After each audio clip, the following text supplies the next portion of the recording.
Mr. Chairman, thank you very much. It's the last session of this very important conference, and I'm really appreciative that so many people still remain here. I thought by now we'll be sitting by ourselves around this table, and I hope that this session will move to more practical proposals and decisions and practical steps.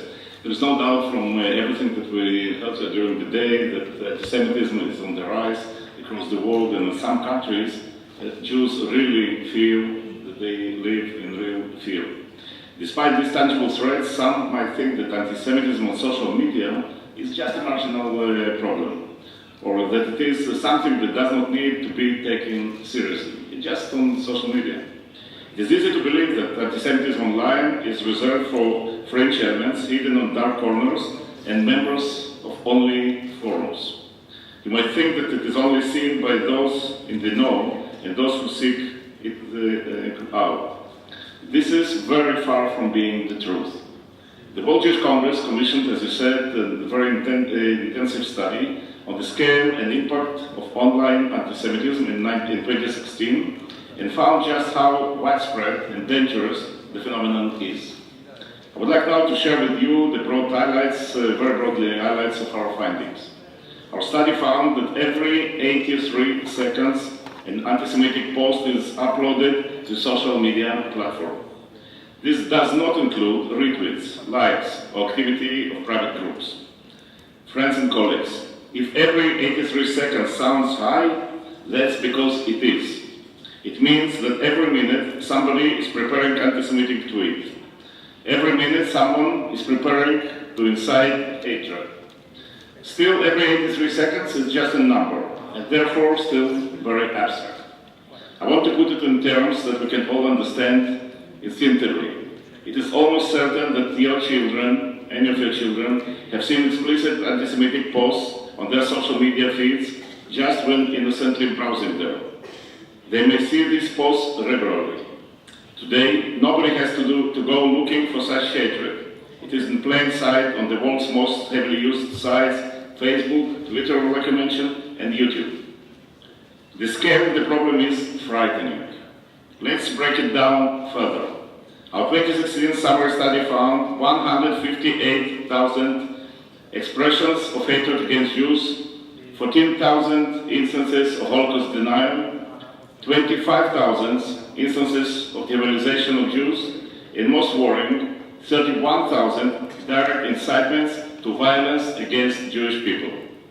We are dealing here with several problems at once. Explicit racism, historical revisionism of the subject of the systematic murder of more than 6 million Jews, and calls to actually harm people, which then leads to tangible violence against Jewish communities and institutions, and some of these were mentioned during the day. The rise in anti-Semitism, xenophobia, and hatred in the so-called real world is directly influenced by what happens online. The largest social media firms put forth a seductive argument.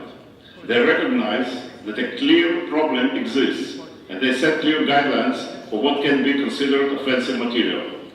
But when it comes to policing this content, that's the responsibility in their mind of the users to monitor and report.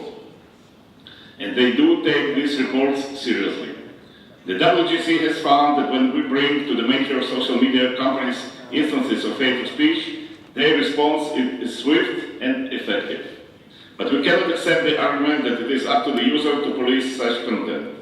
These companies must show moral corporate responsibility and make monitoring hate a clear and present part of their daily work. More recently, in preparation for this conference, we worked with the same social media monitoring firm to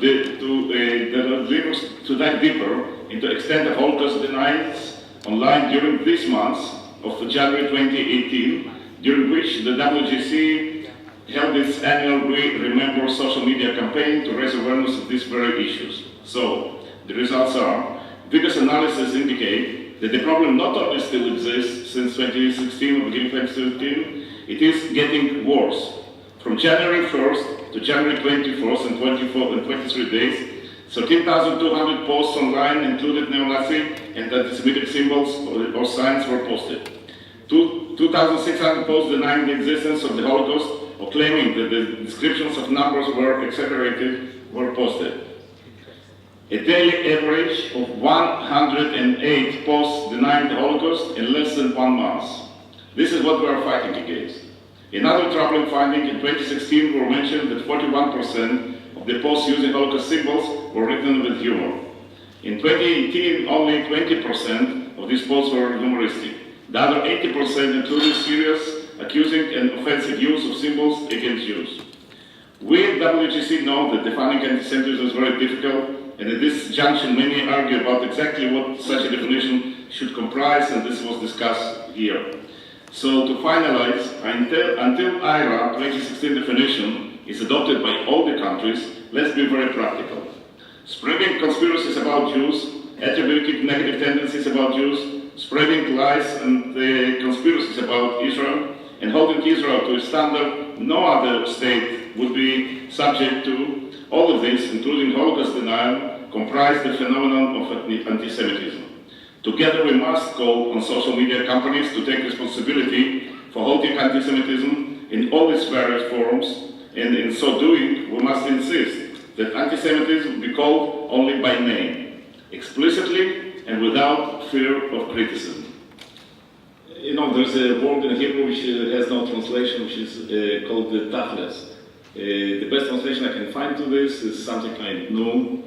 This conference is going to finish in 25 minutes, and the main question here is really where do we take it from here, and what practical steps can be taken. And it's very clear that we must act. We need social media companies to fight against anti-Semitism, but we also must continue using our own expertise and networks to spread the truth, correct the record, and most importantly, to never forget. If all of these evils can be spread on social media, so can be the messages, and Georgia spoke about this. There should be messages of good. We reached out to millions of people across the globe through social media just last 2 weeks, and we reached out to over 500 million people through our We Remember campaign that I'm very happy to say that Facebook is seriously supported. But we need help. We need our educators, like it was said here, to commit to developing in our children what it means and requires to be a good citizen. And we need this education to start at very young age. We need our children to understand critical matters of historical record and fact. We need them to know that the Holocaust happened and that its target was to wipe out the entire Jewish people. We need them to know that 6 million perished, that 2/3 of the European Jewry were murdered. We need our governments to set clear legislation and strictly enforce laws against hate speech, hate crimes, and incitement.